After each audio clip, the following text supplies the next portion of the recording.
Today we are going to teach you how to make Japanese plum syrup or Japanese ume syrup.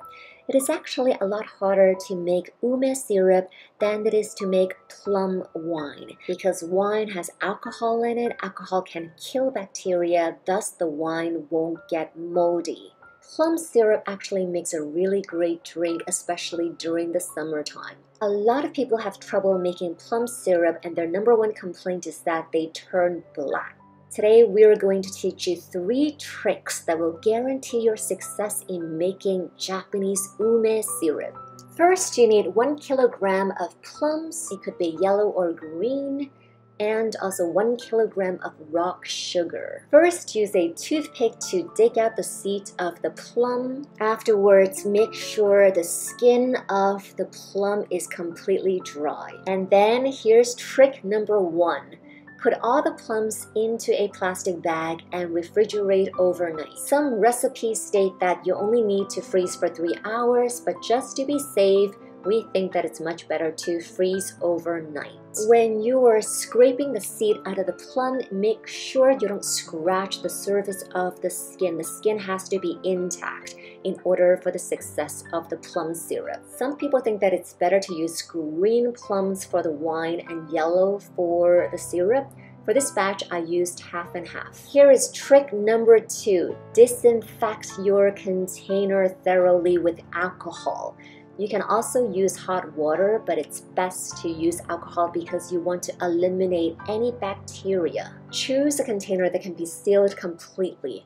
Otherwise, your plum syrup will go awry. I personally like to use green plums for the syrup because they give me a more acidic and refreshing taste.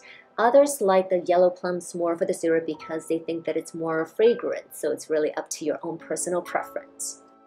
After disinfecting your container, you can take out your already frozen plums and place the plums in the bottom layer of the container. 1 layer of plums and then fill the next layer with rock sugar. After that, another layer of plum, another layer of sugar, etc. until you fill up the bottle. After the container is completely sealed, place it in a dark place with room temperature. After 1 or 2 days, shake it. This is what it's going to look like. Some of the rock sugar has already melted. Remember to shake it every couple of days. The whole process will take about 2 weeks for all the rock sugar to completely melt. The liquid should be a clear color. After the sugar has completely melted, you can refrigerate it for at least a month. The third trick to guarantee success is to add 150 cc vinegar into your container, because vinegar is also known to kill bacteria.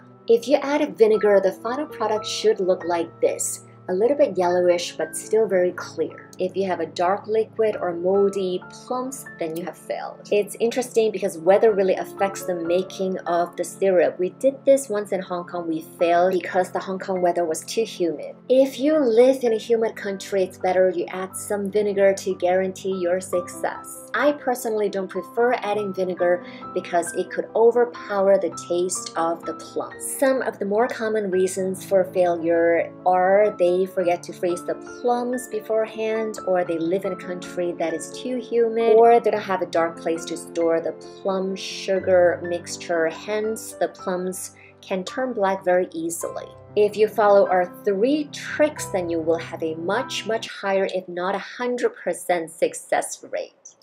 To make your drink, you can add water or soda water, a couple of plums, and ice, and here's your delicious, refreshing summer plum drink.